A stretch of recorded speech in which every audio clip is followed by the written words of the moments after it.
vais laisser Nicolas de l'équipe L'écologie et nous de nous dire quelques mots et de promouvoir aussi quelques ouvrages.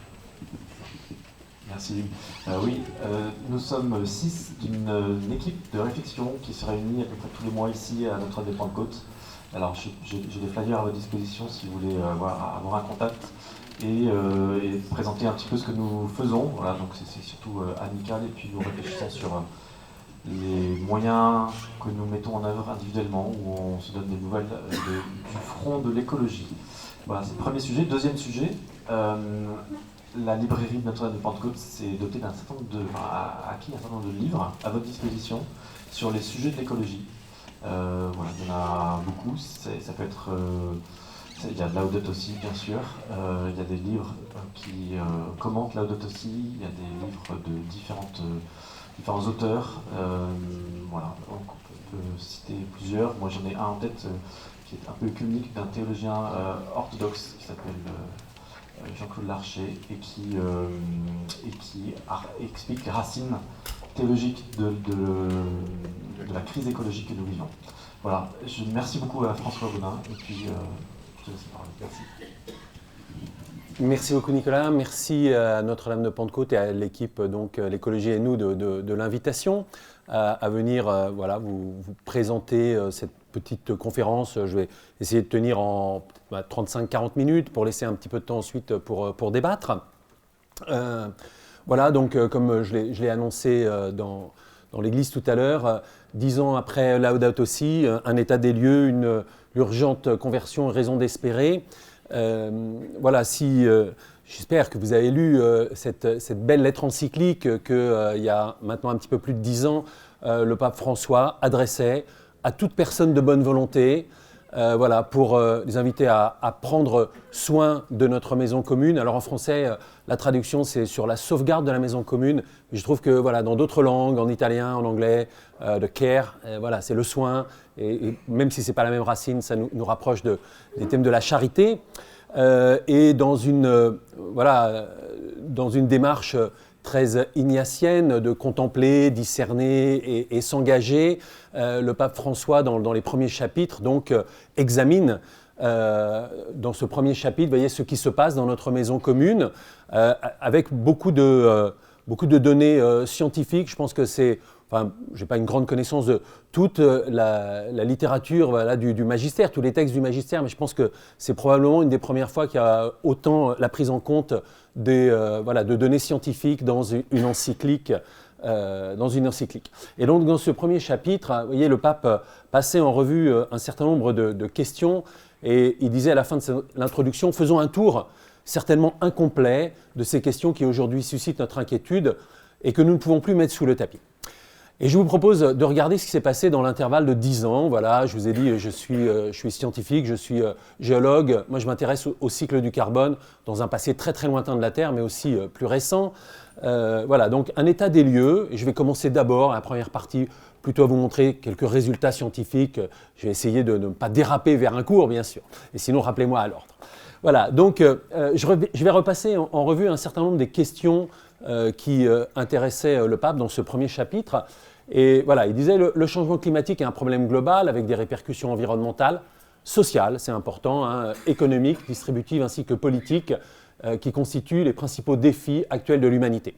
Hein, Laudato Si n'est pas qu'une une écologie qui s'intéresserait qu'à l'environnement, mais vraiment, comme ça a été rappelé, tout est lié à toutes les dimensions. Voilà, alors je vais juste donner un regard sur les pôles. En fait, bon, ça c'est peut-être des graphiques que vous connaissez. Si on prend la moyenne des températures sur tout le XXe siècle et qu'on regarde quelles sont les anomalies par rapport à cette moyenne, eh bien, toute la première moitié du XXe siècle, on avait des anomalies négatives, donc les températures étaient plus basses que sur la moyenne du siècle. Et puis, vous savez bien que chaque année, on nous annonce qu'on a passé l'année record.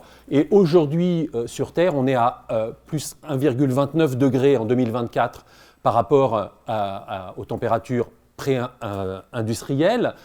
Et ça, derrière ce chiffre qui est une moyenne, ça cache une grande diversité, une grande disparité. Les pôles se réchauffent beaucoup plus vite que l'équateur. Voici une carte qui vous montre les anomalies de température, toujours à peu près sur la même période de référence. entre janvier et avril 2020. Et vous voyez la Sibérie avec des températures anormalement chaudes, plus 5 ou plus 10 degrés par rapport à la référence, avec même le 20 juin 2020, 38 degrés à Verkhoyansk, qui est la ville la plus froide du monde. Voilà, avec les conséquences qu'on connaît, le recul de la banquise, de la glace de mer, vous voyez, entre les années, la limite, Groenland ici pour vous repérer, les limites de la banquise pour les années 80-2010 et ce qu'il était en 2020. Voilà, c'est la perte de 1 million de kilomètres carrés de banquise, en surface mais aussi en épaisseur, entre 2016 et 2020, et puis des conséquences qu'on connaît sur les sols de ces régions qui sont gelés, ce qu'on appelle le pergélisol, qui s'effondre avec des accidents parce qu'il y a des oléoducs qui ne sont plus soutenus, et une libération de méthane, puisque ces sols contiennent ce gaz qui a un effet de serre 25 fois supérieur au CO2. Je continue sur le regard sur l'épaule, sur une autre question que soulevait le pape, l'élévation du niveau de la mer, voilà, qui est d'une extrême gravité. Plus d'1 milliard des habitants de cette planète vivent à moins pratiquement de 1 mètre d'altitude. Voilà, et juste quelques chiffres. Vous voyez, ici, vous avez une photo aérienne qui est tirée du site de la NASA.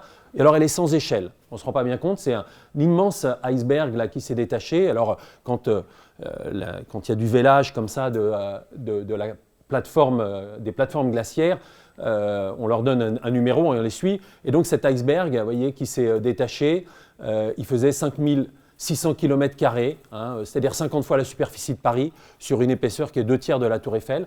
Il s'est détaché en 2017, vous voyez, il avait totalement fondu en 2021 et il a libéré 152 milliards de tonnes d'eau douce. On a du mal à se rendre compte de ce que ça représente.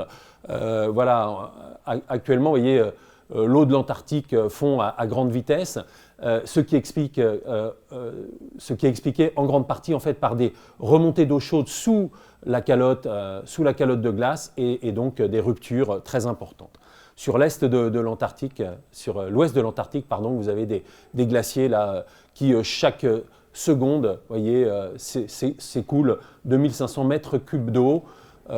Juste pour comparer, la Seine, actuellement, ça doit être 250 mètres cubes d'eau par seconde. Donc c'est 10 fois le débit de la Seine là, pour un seul glacier qui fond, avec des conséquences qui sont les remontées globales de la planète, parce que si la banquise fond, ça ne fait pas changer la hauteur d'eau dans le verre, mais par contre, si des glaciers continentaux fondent, là, le niveau de la mer augmente, et on voit une accélération de cette augmentation du niveau de la mer, qui était de 0,8 mm par an entre 1900 et 1930, et qui, ces dernières années, est plutôt de l'ordre de 3,4 mm par an. Un regard sur l'eau potable, voilà, dont Laudato Si 28, qui représente une question importante parce qu'elle est indispensable à la vie humaine, comme pour soutenir les écosystèmes terrestres et aquatiques. On a souvent conscience de l'eau qu'on consomme finalement, de l'eau de boisson, de l'eau de lavage, mais on oublie bien souvent qu'un tiers de la population mondiale n'a pas accès à de l'eau potable et que la consommation individuelle est très variable entre nous, Français moyens, qui consommons à peu près 150 litres par jour, 250 pour un Américain du Nord et moins de 10 litres pour les Africains de la zone subsaharienne. Mais ça, c'est compter l'eau dont on prend conscience, mais il y a toute cette eau cachée. Par exemple, voilà, je ne sais pas si vous savez qu'il faut à peu près presque 200 litres d'eau pour la production d'un œuf ou 2800 litres d'eau pour un hamburger.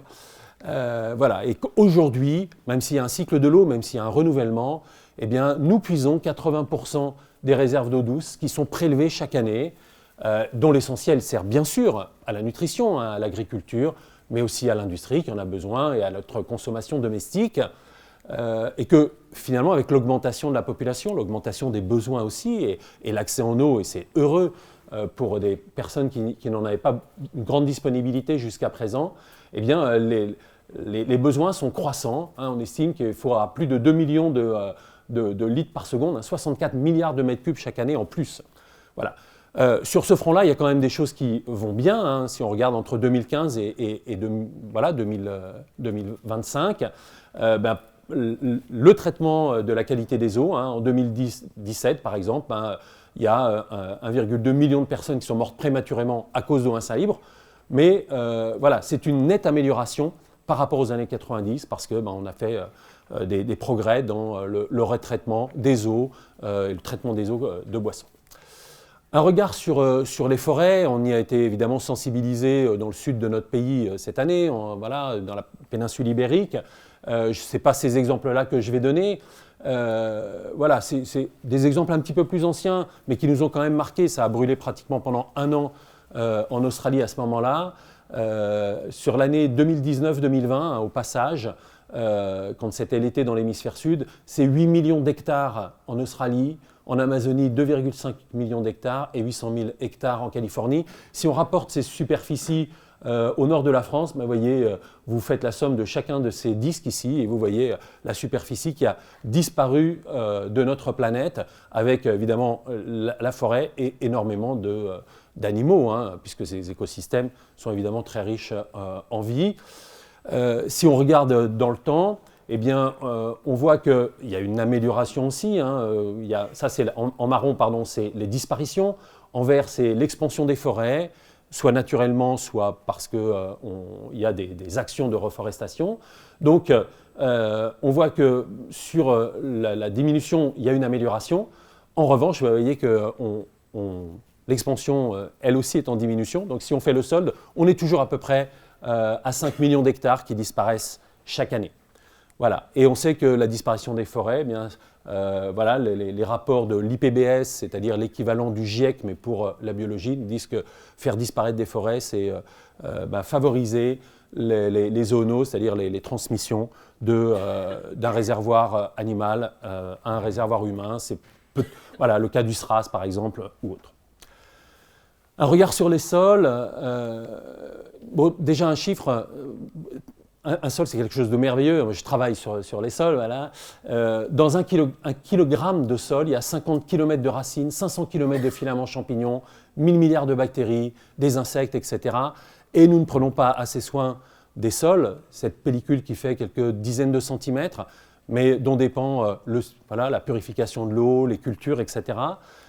Vous avez ici une carte qui vous montre l'érosion des sols en tonnes par hectare et par an. Voilà, alors là où c'est vert, c'est que ça va bien, puis là où c'est rouge, voilà, sans surprise, c'est des choses qu'on connaît, mais voilà, quand on les voit en chiffres, c'est pour ça, bon, ça c'est ce qu'on voit aussi quelquefois l'hiver, il faut arrêter de passer la charrue trop profondément, il faut couvrir les sols et pas les laisser à nu. Une autre question importante qui m'intéresse dans ma recherche actuellement, c'est la pollution microplastique dans les sols. On remet les bouts de stations d'épuration comme amendement dans les sols agricoles et en fait on est en train d'introduire voilà, vous voyez, des tonnes de microplastiques dans les sols européens et ailleurs. Voilà, tout le plastique ne va pas à la mer et on en recycle très peu, mais j'en dirai un mot dans une minute. Voilà, et puis on vend des sols, voilà, chaque seconde, vous voyez, on perd des sols parce qu'on urbanise. Et puis, voilà, 1 hectare de terrain agricole est loué toutes les 4 secondes par un pays riche à un pays pauvre, pour, voilà, quelquefois pour produire du soja qui va alimenter du bétail, hein, ou autre. Voilà, et donc en 2018, j'ai pris ce chiffre, hein, 15 à 20 millions d'hectares ont fait l'objet de telles transactions. Et évidemment, ce n'est pas les plus pauvres qui y trouvent généralement leur avantage, vous imaginez bien. Voilà, un regard sur la biodiversité. Quelques chiffres, hein, du WWF qui indiquent un déclin moyen de la taille des populations entre 1970 et 2016. Et puis vous avez le premier rapport de l'IPBES, hein, je l'ai dit, c'est l'équivalent du GIEC pour la biologie, premier rapport de 2019 qui montrait les risques d'extinction pour différents groupes végétaux, animaux. Donc quand c'est vert, tout va bien, et puis quand c'est rouge, ça va très mal. Voilà, c'est assez clair. Vous voyez les cicadales, les cycas, ce sont des plantes qui sont apparues sur Terre il y a voilà, 470 millions d'années, il n'y a plus que quelques espèces. Elles sont en grand danger d'extinction. Voilà, alors il y a eu des extinctions naturelles au cours des temps géologiques, mais on est actuellement, voilà, les scientifiques sont d'accord, rentrés dans une accélération des extinctions des espèces, même s'il y a aussi quelques espèces qui apparaissent. Voilà, cette petite grenouille, elle a totalement disparu à l'état sauvage en 2020, voilà, pour donner un exemple. Voilà, la Terre, notre maison commune, semble se transformer davantage en un immense dépotoir. J'ai parlé des plastiques, voilà, une photo en Indonésie qui parle d'elle-même. Voilà un graphique qui vous montre que eh bien, plus de la moitié des plastiques, voilà, le plastique est apparu dans nos sociétés après la Deuxième Guerre, dans les années 50, et plus de la moitié des plastiques ont été fabriqués depuis 2000, entre 2000 et 2020. L'année dernière, on a fabriqué autant de plastique que tout le poids de la population humaine. Voilà, des chiffres absolument gigantesques, 4,8 millions de tonnes par an utilisées, c'est-à-dire 70 kilos pour chacun d'entre nous, dont 25 kilos sont jetés et dont à peine 14% sont recyclés. Essentiellement, ce sont des emballages. Si la marque Coca-Cola a publié il y a quelques années le nombre de bouteilles que, si on les met bout à bout, on fait 34 fois l'aller-retour de la Terre à la Lune pour la production d'une année. Voilà. Et donc à l'échelle mondiale, on recycle peu et en plus la Chine en 2018 avait arrêté d'importer et de retraiter. Voilà, donc on a ces problèmes très, très prégnants. Voilà. Un regard sur le gaspillage alimentaire, je surveille la montre. Voilà, c'est plus de 41 200 kilos de nourriture qui sont jetés chaque seconde dans le monde, c'est-à-dire 1,3 milliard de tonnes par an. Alors, ce n'est pas que en bout de chaîne, il y a de la perte alimentaire, vous voyez, à la récolte, à la post-récolte, à la transformation, l'emballage, etc. Vous avez ici un graphique de la FAO qui vous montre, selon les régions du monde, où sont les pertes. Mais en gros, à la moyenne mondiale, c'est un tiers.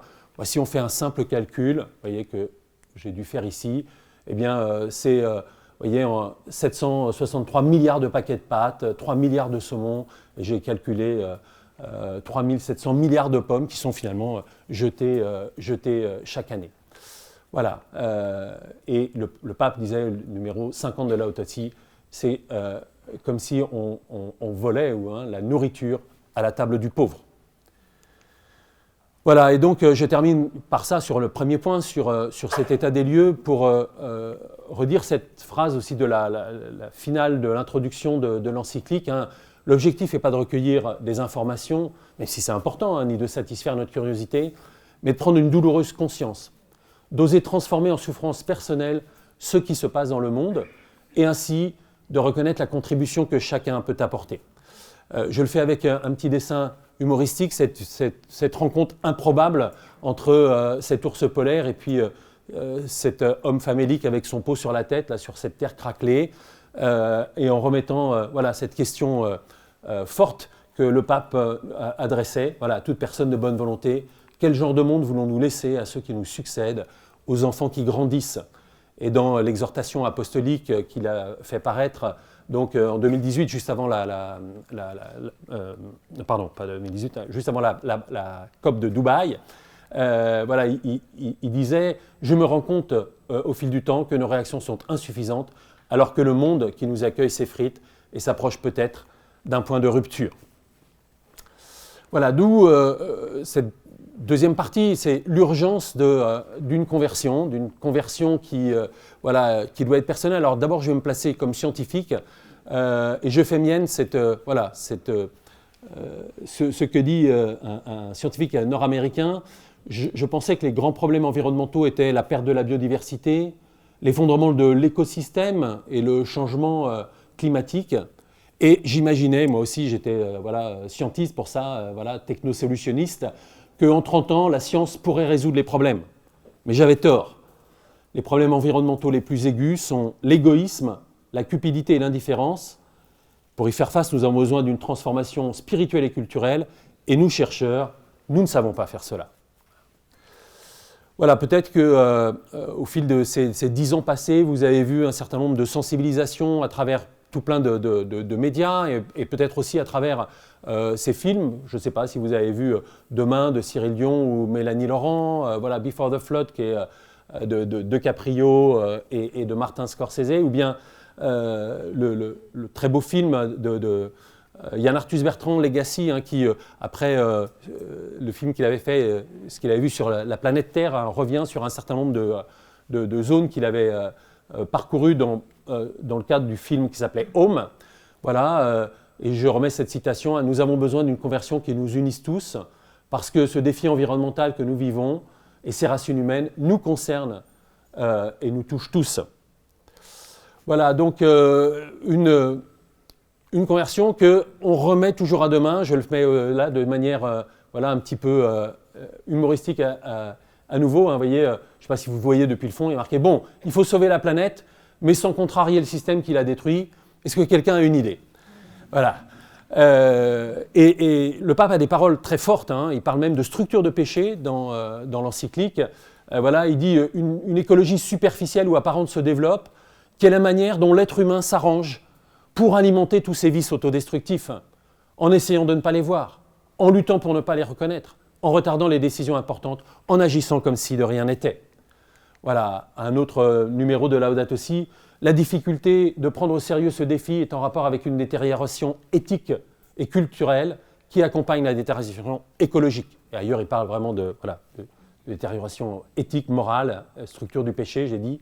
Nous devons cesser de sembler être conscients du problème, mais en n'ayant pas, dans le même temps, le courage de faire les changements substantiels. Et beaucoup diront qu'ils n'ont pas conscience de réaliser des actions immorales parce que la distraction constante nous ôte le courage de nous rendre compte de la réalité d'un monde limité et fini. Voilà, donc, urgence d'une conversion qui est, voilà, le pape le dit, il n'y a pas de changement durable sans changement culturel, sans maturation du mode de vie et des convictions des sociétés. Il n'y a pas de changement culturel sans changement des personnes. Voilà, et puis d'autres, voilà, pour le croyant, mais je l'ai cité tout à l'heure dans le monomélie, si vous y étiez.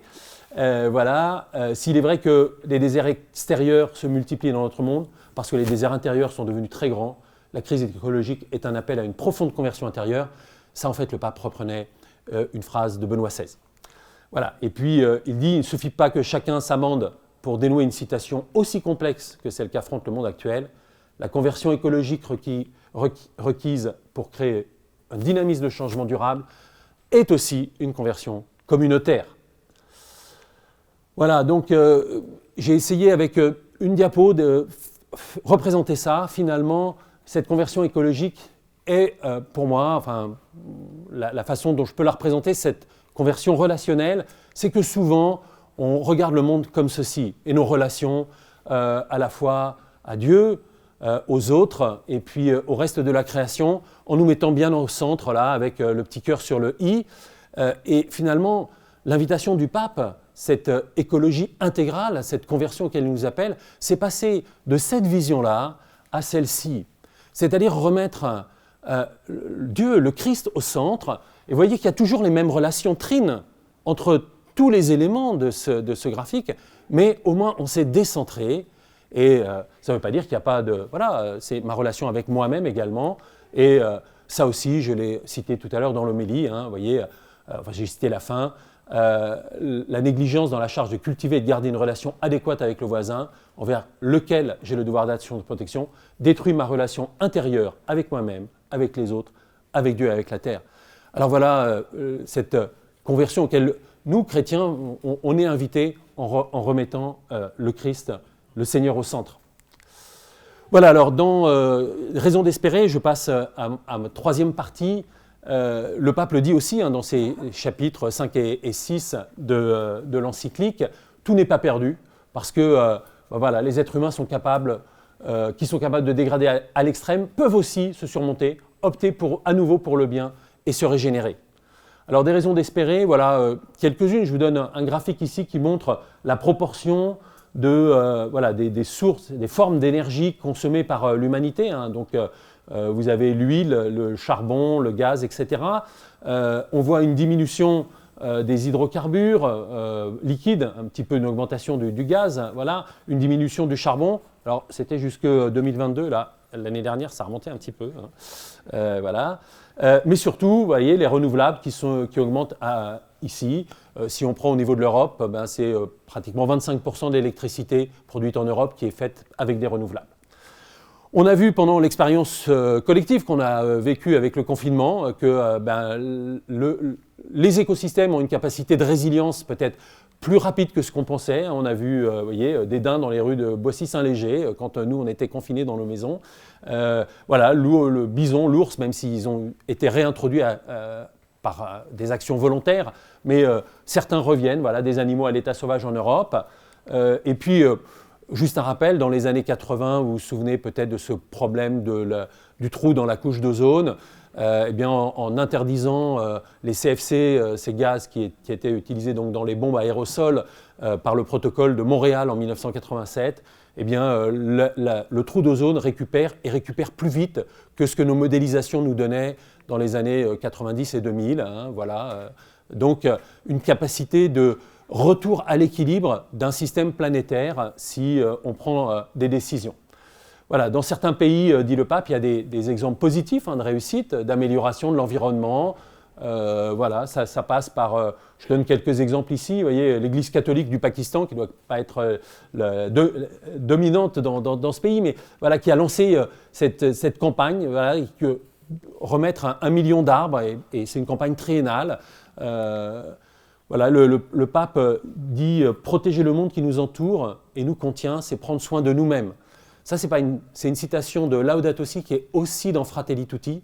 Ce n'est pas un hasard si ces deux encycliques ont toutes les deux voilà, un titre en italien. Je pense que voilà, c'est vraiment à regarder de manière binoculaire, à écouter voilà, comme, avec nos deux oreilles. C'est à la fois le cri de la terre et le cri des pauvres. Et ces deux encycliques disent la même chose, enfin, disent des choses complémentaires sur la même question. Et d'ailleurs, Laudato Si est le texte le plus cité dans Fratelli Tutti.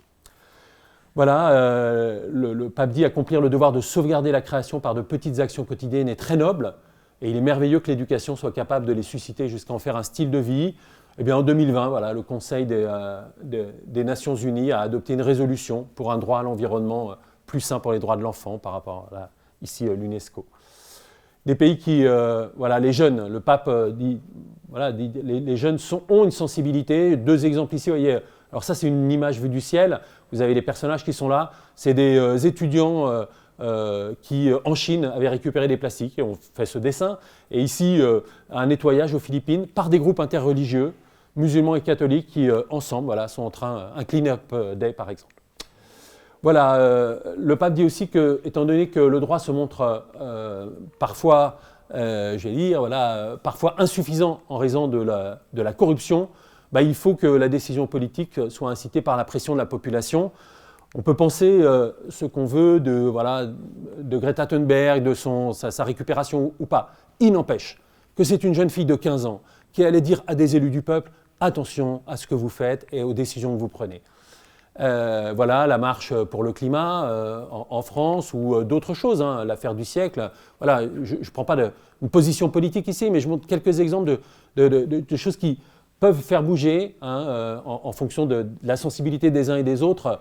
Voilà, chacun se positionne, mais voilà, l'affaire du siècle, l'État français a quand même été reconnu coupable pour une faute parce qu'il ne respectait pas les engagements.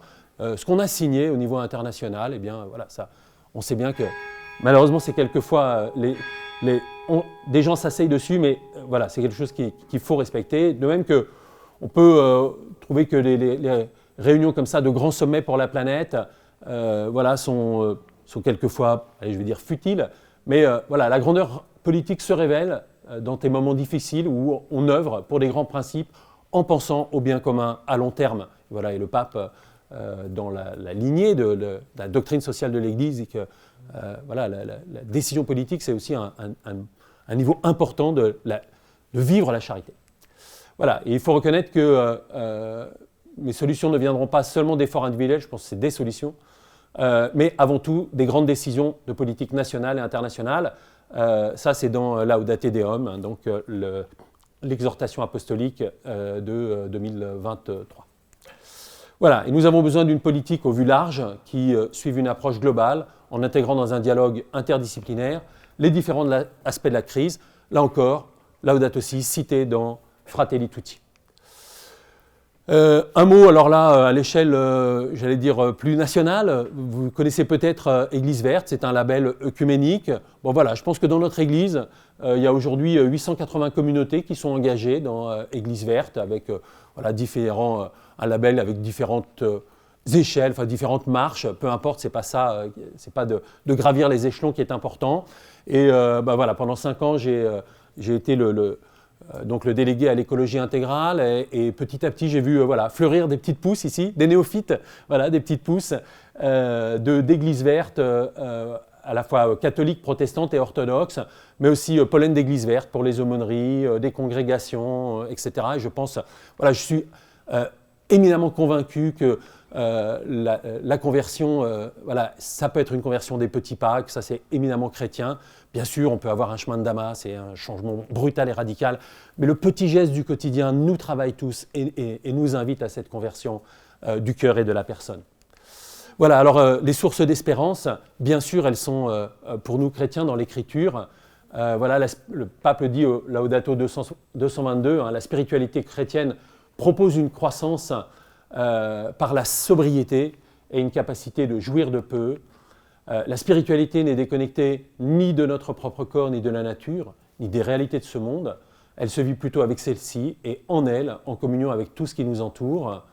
Voilà, ça c'est vraiment la finale de l'encyclique.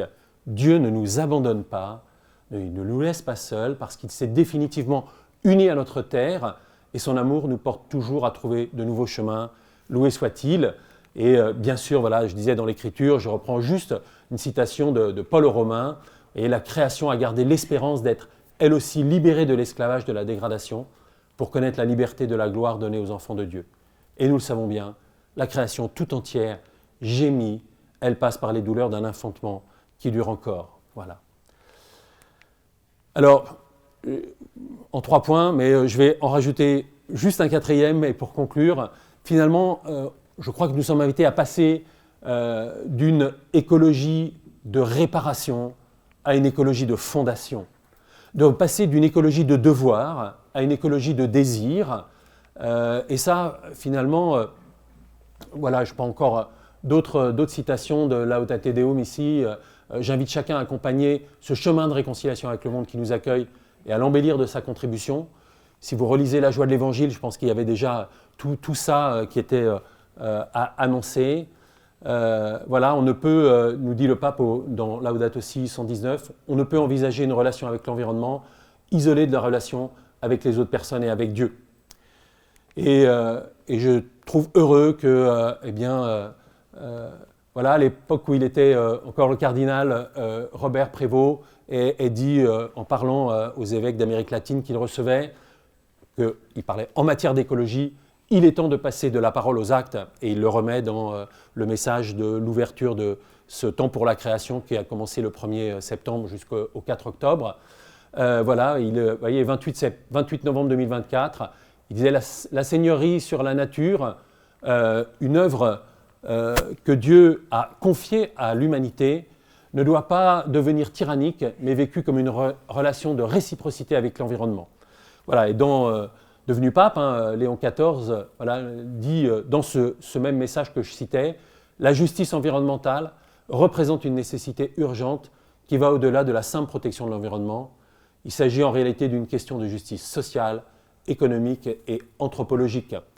Voilà, et vous le voyez ici dans les jardins de Castel Gandolfo où le pape célèbre la première messe avec le rituel, il y a un nouveau rituel, une messe pour la sauvegarde de la création, et il a fait d'une partie des terrains de Castel Gandolfo, c'est ce borgo, hein, ce jardin Laudato Si, qui est quelque chose d'assez expérimental en tout cas, et on va voir ce que ça va donner. Voilà, et pour la 10e journée mondiale de prière pour la sauvegarde de la création, il concluait, ça fera le lien et la transition, voilà, l'encyclique Laudato Si accompagne l'Église catholique et de nombreuses personnes de bonne volonté depuis 10 ans, qu'elle continue à nous inspirer, que l'écologie intégrale soit de plus en plus choisie et partagée comme voie à suivre. Réellement, bon, j'ai lu plusieurs fois l'encyclique et à chaque fois j'y trouve des pépites et matière à réflexion. Je terminerai par cette photo que vous connaissez tous, hein, c'était la photo que Yann Arthus Bertrand avait choisie pour illustrer le livre La Terre vue du ciel. C'est une petite mangrove en Nouvelle-Calédonie. Donc, il se trouve que j'étudie la matière organique de mangrove de Nouvelle-Calédonie. Ça, c'était en 1990. Ça, c'est aujourd'hui. Et donc, vous voyez ce cœur qui s'appelle le cœur de veau, hein, VOH, sur la côte nord-ouest de la Nouvelle-Calédonie. Ben, je trouve que c'est beau, il a reverdi, hein, il a été conquis par la végétation de la mangrove. Voilà, donc c'est en partie entre nos mains, c'est aussi voilà, qu'est-ce que ce sera demain.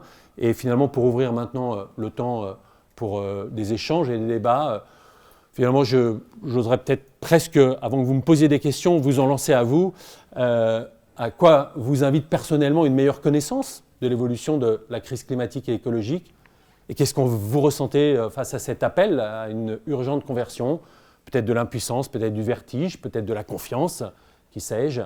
Est-ce que vous avez déjà personnellement commencé à changer dans votre vie depuis cette prise de conscience? Voilà, et puis l'espérance qui vous porte, nous porte les uns et les autres et nous invite à agir, et alors individuellement et puis aussi collectivement. Je pense que c'est sans doute le sujet des échanges qu'il y a dans le cadre du groupe L'écologie et nous. Voilà, je vous remercie.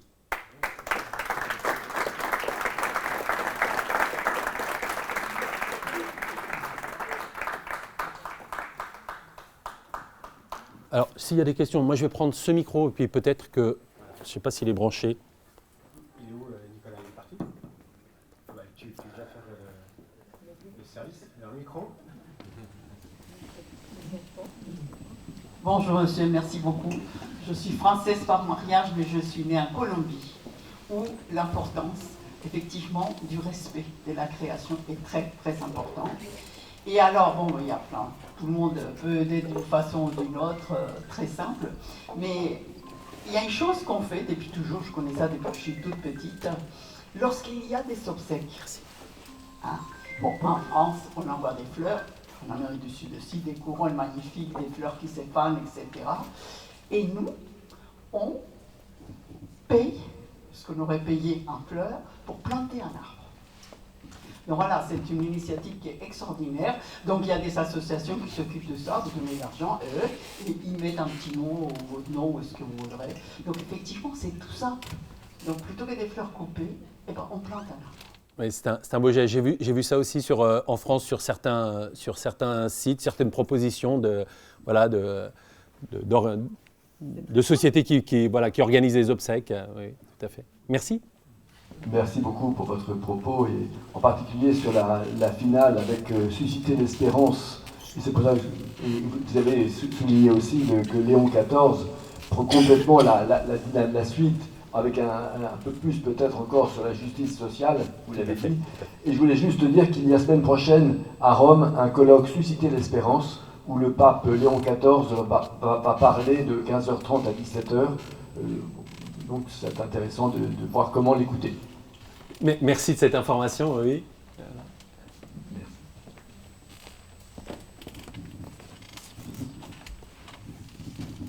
Merci. Je crois qu'il y avait une question devant. Oui, bonjour. Oui, je voulais savoir, parler qu'actuellement, dans notre monde occidental, il y a des projets justifiés pour des raisons écologiques d'envahir nos campagnes d'éoliennes, hein, avec des conséquences économiques, puisque du coup le prix de l'énergie double, ça met en cause beaucoup d'usines qui ferment, l'usine Michelin, enfin d'autres usines, et quelle donne votre réflexion sur le problème des éoliennes? Quelle est votre pensée là-dessus? Alors, bon, je n'ai aucune compétence économique, hein, je ne suis pas économiste. Sur les questions énergétiques, voilà, j'ai montré qu'il y avait une augmentation de la proportion de l'électricité, en particulier en Europe, produite par les éoliennes ou par les panneaux photovoltaïques, etc. Ce qui est sûr, c'est que, en tout cas, les autres formes d'énergie sont des énergies stocks, des énergies finies. Donc, à un moment, il faudra faire une transition. Et je pense qu'il est important d'utiliser dans un mix énergétique tout le panel. Après, personnellement, une éolienne dans un paysage, finalement, je trouve pas ça plus laid que des lignes électriques. Hein. On s'est habitué aux lignes électriques. D'un point de vue économique, je ne sais pas si ça fait fermer les usines Michelin ou quoi, ou qu'est-ce. Enfin, je vois pas directement la relation, mais l'électricité coûte 2 fois plus cher avec les éoliennes. C'est entre oui, mais l'électricité atomique et l'électricité oui. éolienne, c'est 2 fois plus cher. Bon, j'allais dire, c'est un débat sur lequel moi j'ai peu de compétences, bien sûr, mais je dirais que si on prend le nucléaire, et je vais parler là comme géologue, on a des déchets radioactifs dont on n'a peut-être pas provisionné tout ce qu'il fallait, hein, en partie, mais ils sont là pour 100 000 ans. Hein, sous terre, hein, enfin, pour le moment ils sont en surface, on va les mettre sous terre, donc voilà, c'est des problèmes certainement complexes, clairement sur les questions d'éolien, je suis pas un spécialiste, je ne vais pas en dire beaucoup plus ici, mais sinon je pense qu'on a intérêt à diversifier nos sources d'approvisionnement énergétique dans le mix. Oui, merci beaucoup de cet exposé. Ah.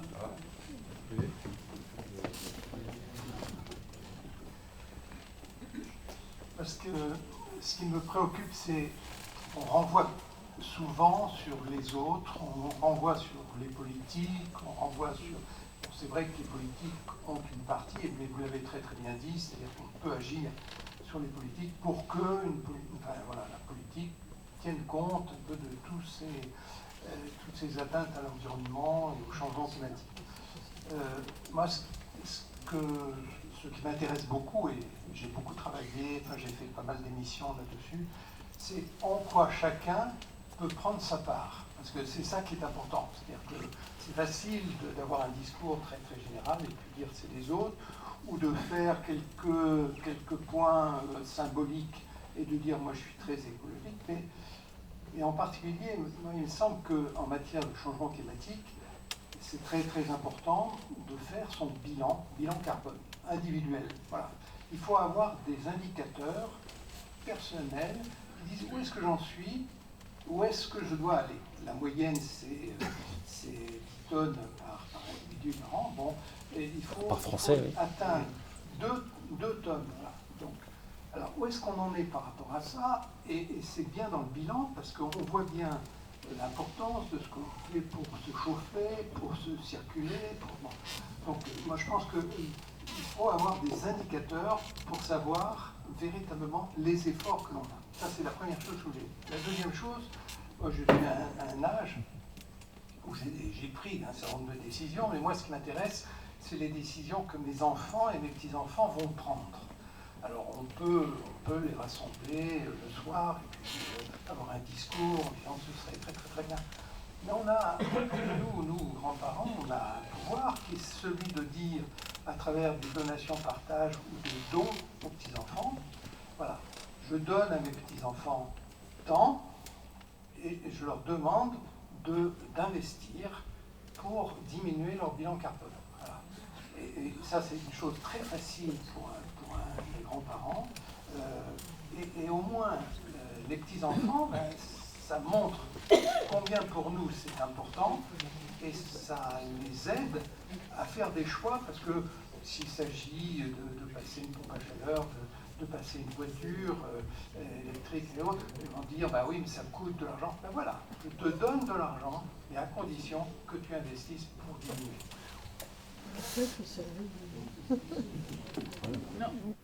Merci pour ces remarques. Alors, par rapport à la première, je pense que vous parlez, il me semble que dans l'exposé, j'ai montré que c'était à la fois toutes les dimensions qui étaient importantes, la dimension individuelle et collective, donc pas attendre tout des autres, sinon on est dans un triangle de la non-décision, et qu'il faut à la fois que individuellement et collectivement ça change, que nous changions. Pour donner un exemple, alors, moi je me sens plutôt entraîné par mes enfants au changement. Notre dernière fille, par exemple, elle a choisi de ne plus manger de viande, et elle nous a incité finalement petit à petit à se dire mais est-ce qu'on en a besoin tous les jours ou pas? Et puis il vaut mieux en manger qu'une fois par semaine, mais de la bonne viande produite dans des... Donc on peut les accompagner, on peut aussi les suivre. Je crois qu'une partie de la jeunesse, moi j'ai la chance dans mon métier, je suis enseignant-chercheur, donc depuis 30 ans, je vois les étudiants qui évoluent chaque année. Je les emmène sur le terrain. Je ne dis pas qu'il y a 30 ans, ils jetaient leurs déchets. Mais en tout cas, aujourd'hui, ils sortent des plages en ayant... ils ramènent voilà, la laisse de mer et ils les mettent dans les poubelles, etc. Donc il y a un changement important qui passe à la fois par l'école et je pense qu'on peut accompagner les jeunes, on peut les soutenir voilà, financièrement pour un changement et puis finalement aussi se mettre à leur écoute. Voilà, là encore c'est général, tous ne changent pas, il y en a qui vont aussi avoir des styles de vie qui sont... il y a une opportunité et je prends l'avion pour aller me tremper dans une mer chaude à l'autre bout de la planète. Voilà. Donc, voilà, je ne sais pas si ça répond à votre remarque, mais voilà, moi je suis sensible au fait qu'un certain nombre de jeunes nous poussent aussi à changer, à nous convertir. On est bientôt à la fin, donc on va prendre encore deux questions. Oui, merci beaucoup de votre intervention. Je suis Jean-Pierre Raffin, cofondateur de l'enseignement d'écologie en 1970 à la Fac des Sciences. Donc avec une vision avec un certain recul, je trouve que comme l'intervention de mon ami Jean-Pierre, on insiste beaucoup sur les questions énergétiques, pollution, plastique et autres, mais on laisse quand même de côté les questions de la diversité du monde vivant. Or, pourtant, le pape François insiste énormément sur cette question dans Laudato Si. Pourtant, Robert Barbeau, écologue, rappelle que la diversité du monde vivant, c'est l'assurance vie de l'humanité, ce que redit encore Philippe Cancola, et on s'aperçoit que lorsqu'on parle de transition écologique, on parle surtout de climat et très peu de la diversité du monde vivant, et moi c'est ce qui m'interpelle un peu. Sur le deuxième vers la conversion et la justice sociale, c'est exactement ce que disait Jean-Paul II le 1er janvier 90 dans son message pour la journée de la paix avec Dieu, la paix avec la création. C'est exactement ça, où il y ait lutte contre la dégradation de l'environnement et lutte pour l'extinction de la pauvreté dans le monde. Donc ce n'est pas les propos de Léon XIV ne sont pas nouveaux. Et le pape Jean-Paul II, tout au long de son pontificat, on l'a complètement oublié. Maintenant, est intervenu sur ces questions-là. Vous avez totalement raison et j'espère ne pas avoir laissé penser que c'était une nouveauté voilà, apparue avec le pape François. J'ai pris soin de rappeler que déjà son prédécesseur, mais finalement Paul VI aussi. Hein, et donc, mais je pense que c'est quand même le premier texte du magistère qui est totalement voilà, dédié à cette question et effectivement si on lit les citations dans Laudato Si, on voit bien que le pape inscrit son discours dans l'ensemble voilà, d'une évolution de la pensée et de la doctrine sociale de l'Église sur ces questions-là qui est bien antérieure. Merci de ce rappel voilà, et des autres que vous avez fait. Et je suis tout à fait d'accord. Bon, comme géologue, j'étais moins sensible à la question. La biologie, j'ai quand même voilà, rappelé ici ou là. Voilà. Pardon. Voilà. Donc, merci François pour cette très bonne conférence. Donc, moi, je suis Didier Potard de l'équipe Écologie et nous. Et j'avais une double question. La première, c'était donc par rapport au numérique et aujourd'hui l'intelligence artificielle.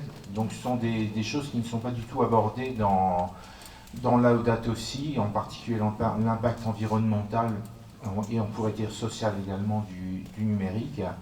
C'est pas du tout abordé et pourtant ça pilote tout le reste, j'oserais dire, parce que en fait c'est à partir des informations que nous véhiculons, que nous transmettons les uns aux autres, que nous prenons des décisions. Donc ça, c'est ma première question. Qu'en est-il, je dirais, de cette question du numérique? Et la deuxième question, c'est par rapport au texte que nous propose la liturgie de la parole pendant le temps de la création. Ils ne sont pas en rapport, en fait, avec le temps de la création. Alors c'est une vaste question. Ça demanderait une réforme, une grosse réforme dans l'Église qui prendra sans doute beaucoup de temps. le temps de mettre tout le monde d'accord, mais voilà. Alors sur la première question, alors évidemment, je pense que 2015, voilà, l'IA, ChatGPT ou Mistral, évidemment, c'était pas dans la sphère très très débattue, sans doute par les scientifiques qui conseillaient le pape François. En revanche, si cette question vous intéresse, entre le 1er octobre et puis le 16 octobre, il y a en Ile-de-France une série de 6 événements autour des 10 ans de Laudato Si. Et de mémoire, ça doit être le 13 octobre à la CEF. Il y a en soirée et peut-être aussi en distanciel, donc tout un débat autour de l'intelligence artificielle. Donc à la conférence des évêques de France, avenue de Breteuil, je vous enverrai toutes les informations voilà, si ça vous intéresse. Et c'est le 14, merci. Voilà, c'est le 14. Et il y a, je crois, 2 ans, la conférence des évêques de France a fait paraître un petit fascicule dans les documents qui s'appellent Documents Episcopat sur justement le numérique. Alors pas que l'intelligence artificielle, mais sur le numérique, dans toutes ses dimensions. Donc je vous renvoie à ça. Sur la réforme liturgique, alors voilà, vous savez qu'on fait quand même une lecture continue des textes et des évangiles, donc c'est pas parce qu'il y a voilà, un temps pour la création qu'on va bouleverser la lecture continue des différents textes de l'Écriture. Voilà. Et vous voyez que malgré tout, même si l'évangile du jour n'était pas très inspirant par rapport à la question, j'ai réussi aujourd'hui, peut-être dans ma prédication, à dire quelque chose. Donc, et la parole de Dieu, elle peut toujours nous provoquer, voilà, et on n'a pas besoin de l'adapter à notre propos. C'est à nous de nous laisser éclairer par elle. Voilà. Merci.